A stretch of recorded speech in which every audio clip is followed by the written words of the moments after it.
जी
अस्सलाम वालेकुम दोस्तों, कैसे हैं आप सब।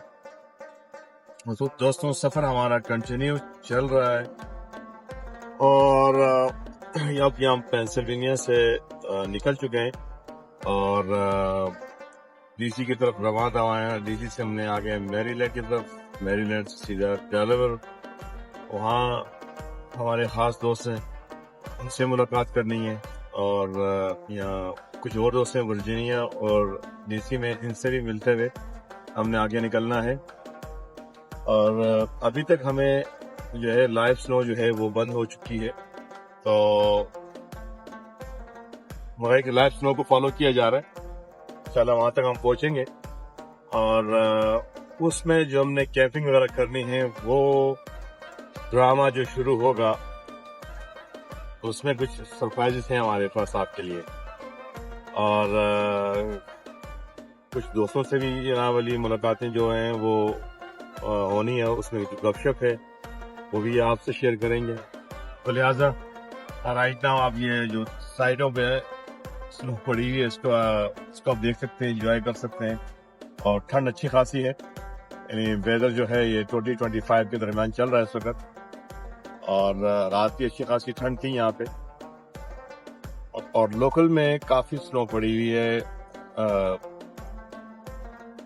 इन अच्छी खासी एक्टिविटीज़ जो हैं वो रुक गई हैं, बहुत कम रश है सिटीज़ के अंदर मैं देख रहा हूँ और हाईवेज़ के ऊपर भी जो है खैर यहाँ सफाई की हुई है, ऐसा नहीं है कि गाड़ी नहीं चल रही, गाड़ियाँ खूब चल रही हैं। पर ये लोकल में जैसे आप निकलते हैं तो अच्छा खासा स्नो का सामना करना पड़ता है और ये जब अब ठंड कम होगी, थोड़ा टेम्परेचर नीचे होगा तो ये चीज़ें पिघलेंगी। और ये कि यहाँ की आवाम जो है सब वो इन चीज़ों की आदी है, यूज्ड टू है। उन्हें पता है कि अब ये मौसम भी ये इसी तरह चल रहा है विंटर का, तो जो जहाँ स्नो नहीं होती वो लोग तो सोच भी नहीं सकते यहाँ पे रहना, क्योंकि यहाँ की ड्राइविंग टोटली डिफरेंट है। मैं अब ये पेंसिल्वेनिया के एरिया में था तो वहाँ बड़ा up and down hill type का एरिया है तो वहाँ पे एक आम बंदा वहाँ ड्राइव नहीं कर सकता और बहुत ही नैरो यानी तंग स्ट्रीट्स हैं वहाँ पे, गलियाँ काफ़ी तंग हैं, मोड़ काफ़ी तंग हैं। अब हम तो न्यूयॉर्क में रहे, इन चीज़ों को समझते हैं, मगर जो लोग इन इलाकों में नहीं रहे उनके लिए यहाँ पे रहना और इस वेदर में ड्राइव करना आसान नहीं है। तो ये कुछ थोड़ी सी चेंजिंग या थोड़ा सा इस चीज़ को समझना बहुत ज़रूरी होता है। तो ये देखें ना, ये पूरे पूरे पहाड़ बने हुए हैं, मैं आपको फिर दिखाता हूँ यहाँ से। सीन देखें आप, ऐसा लगता है जैसे रेड आइस के पहाड़ होते हैं। और निज़ाम है यहाँ का, ये चीज़ सदियों से है और यहाँ के रहने वाले जो हैं वो इस प्रोसेस से गुजरते हैं और इस विंटर में उन्होंने जीना सीख लिया है। ये 3-4 महीने ये शदीद वेदर, यहाँ पे टेम्परेचर इसी तरह लो रहता है और यहाँ आपको ज़मीन पे ग्रीनरी बिल्कुल नज़र नहीं आएगी, क्योंकि इस ठंड की वजह से घास वगैरह हर चीज़ जो है वो काइंड ऑफ डेड हो जाती है। और जैसे ये आस्ते आस्ते अप्रैल मई में तुम्हारा ये चीज़ें जो है खिलना शुरू हो जाती है। तो ये ऊपर वाले का निज़ाम है, सर्दी गर्मी खिज़ां बहार, ये चारों मौसम। कुछ ऐसी स्टेट्स हैं वहाँ पे चारों मौसम हैं, कुछ में सिर्फ 2 मौसम हैं, कुछ में 1 है। तो ये सब ये ब्यूटी है, ये दुनिया की खूबसूरती है सर। गर्म इलाके, ठंडे इलाके, दरमियाने इलाके। तो मगर एक इनको एंजॉय करना, जो लोग इनको एंजॉय करते हैं तो उनका बहुत अच्छा गुजरता है। और जो बेचारे कंप्लेन करते रहते हैं कि बहुत ज़्यादा ठंड है, बहुत ज़्यादा ठंड है या बहुत ज़्यादा गर्मी है, वक्त उनका भी गुजर ही जाता है। तो क्यों ना शुक्र अदा किया जाए कि भाई जो भी है ऊपर वाले की तरफ से है और अल्लाह ने हर इंसान को उसके अंदर ऐसी खुसूसियात रखी हैं कि वो सर्दी और गर्मी को किसी हद तक बर्दाश्त कर सकता है, उसमें रह सकता है, अपना सिलसिला चला सकता है। तो शुक्र है कि आज के दौर में तमाम ऐसी सहूलतें हैं जिन्हें हम इस्तेमाल करके, जिनको यूटिलाइज करके हम ऐसे इलाकों में रह सकते हैं और एक अच्छी ज़िंदगी गुजार सकते हैं। अब यहाँ कोई भी ऐसा इदारा नहीं है, हर इदारा अपना काम, हर डिपार्टमेंट अपना काम पूरा कर रहा है और निज़ाम चल रहा है। ठीक है, थोड़ा सा चलना फिरना कम हो जाता है, बाहर निकलना कम हो जाता है, मगर रुकता नहीं है। इससे ज़्यादा भी यहाँ पे वेदर टेम्परेचर इससे ज़्यादा भी लो हो जाता है, मगर फिर भी यहाँ चीज़ें रुकती नहीं है। हर डिपार्टमेंट अपना काम कर रहा है और आपको ये गाड़ियाँ भी चलती हुई नज़र आ रही हैं, ये लोडिंग अनलोडिंग और ये ट्रैवलिंग और ये तमाम चीज़ें जो चल रही हैं ना सर, शाबाश है इन लोगों पे जो ऐसे मौसम में भी अपनी जॉब, अपनी ड्यूटी को पूरी तरीके से सही तरीके से कर रहे हैं। और तभी इस कंट्री का निज़ाम, इसकी चीज़ें जो सही चल रही है ना, क्योंकि लोग अपना 100% जो है पूरा दे रहे हैं और ईमानदारी से अपना सिलसिला चला रहे हैं। यही यहाँ की ब्यूटी है, यही हमने इनसे सीखा।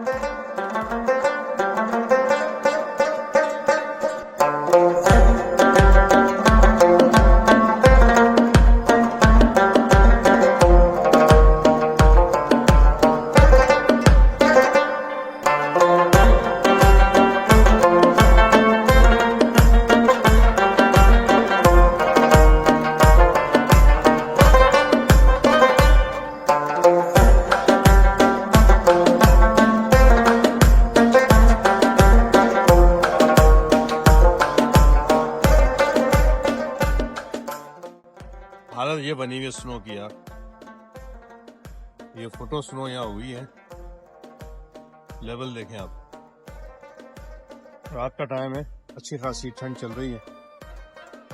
ये गाड़ी खड़ी की, अब यहाँ से आगे निकलना है इंशाल्लाह। हमने रात हमारी यहाँ डेलीवर में होगी और फिर उसके बाद इंशाल्लाह सुबह न्यूयॉर्क की तरफ निकलना है और वहाँ से फिर आगे और भी नॉर्थ में इंशाल्लाह आपसे चीज़ें शेयर करते चलेंगे।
हमारे दोस्त एहतशाम भाई का रेस्टोरेंट है यहाँ डेलावेयर में, और ये पहला रेस्टोरेंट है जो देसी और फिलिपीनी फूड सर्व कर रहा है, और ये हलाल है यहाँ पे। हलाल फिलिपीनी रेस्टोरेंट मैंने आज तक नहीं देखा था। तो ये मैं आपको यहाँ ये मेन शेल्फ है, यहाँ से मिलाता हूँ। क्या नाम है? Mr. Carlo. Hey, Mr. Carlo, how you doing, man? Hi, how are you? How you doing, man? Everybody good? Tell me about for this restaurant, man. What? Yeah, we just opened like 2 months ago, and we are inviting you all.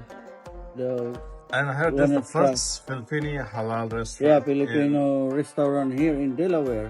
Okay. First halal restaurant here. And what's the specialty you have? We have some bulalo, breakfast, tapsilog, bangsilog, caldereta, and we have weekend special for caldereta. We have halo. Got you. Yeah, I can see that. Yeah. Sham? Yeah. Sham, you're the owner. So say Yeah. something about for this restaurant. When you guys open it and what's the specialty? Alhamdulillah, we opened 3 years before, but now we change. We add actually on the Filipino. Filipino food. So there's, I think, it's a big community living around here. Inshallah, we have 4 mosques and so many people is Muslim live on this area. Gotcha.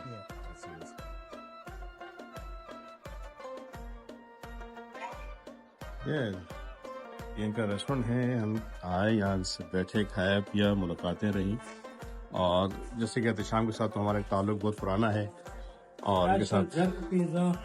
और इनके पास eastern और western सारे खाने, और हमें भी इन्होंने अच्छा मेहमान नवाजी की। बड़ा अच्छा लगा इनसे मिलकर यहाँ पे। तो ये अपने दोस्तों के साथ मैं शेयर कर रहा हूँ कि कभी डेलावेयर आए तो ज़रूर यहाँ पे आके इनका खाना ज़रूर खाइएगा। एहतशाम के पास आए हैं, एहतशाम हमें खिला के आ रहा है, और क्या बनाया भाई।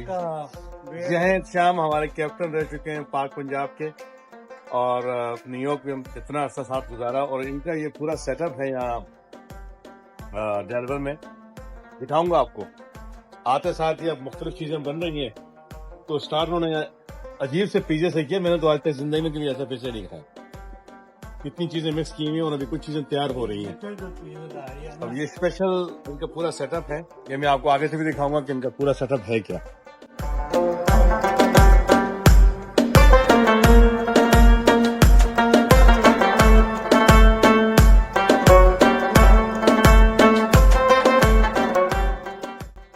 इस स्पेशल किचन में जाकर, और वहाँ चीजें बन रही हैं, क्या बिरयानियाँ और पता नहीं क्या कुछ बन रहा है। अभी कुछ दोस्त और भी आ रहे हैं, तो पूरी एक महफिल लगी हुई।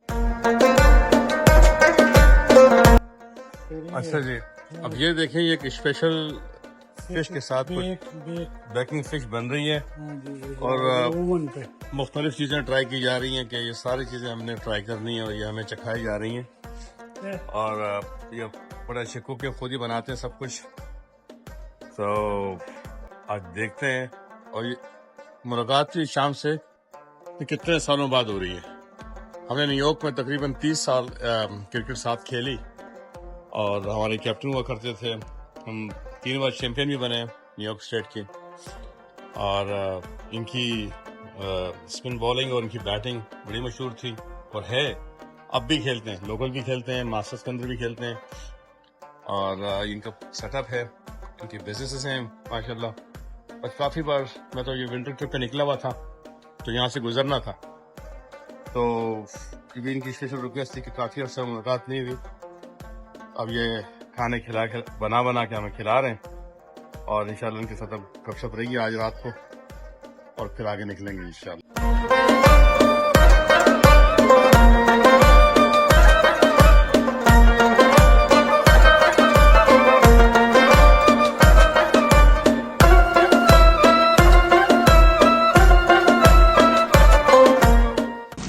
ये जालिम चीज बढ़ाई चौधरी तू। टेस्ट करोगे तो ये देखें जी, ये फारूद और आसिफ भाई बैठे हैं। आसिफ भाई क्या हाल है सर? ये इनके बेटे हैं, तो नाम भूल रहा हूँ, आसिफ। ये हमारे दुश्मन शाम, कहाँ गए दूसरे? आज उन्होंने हमें खिला खिला के जो है ना मार दिया।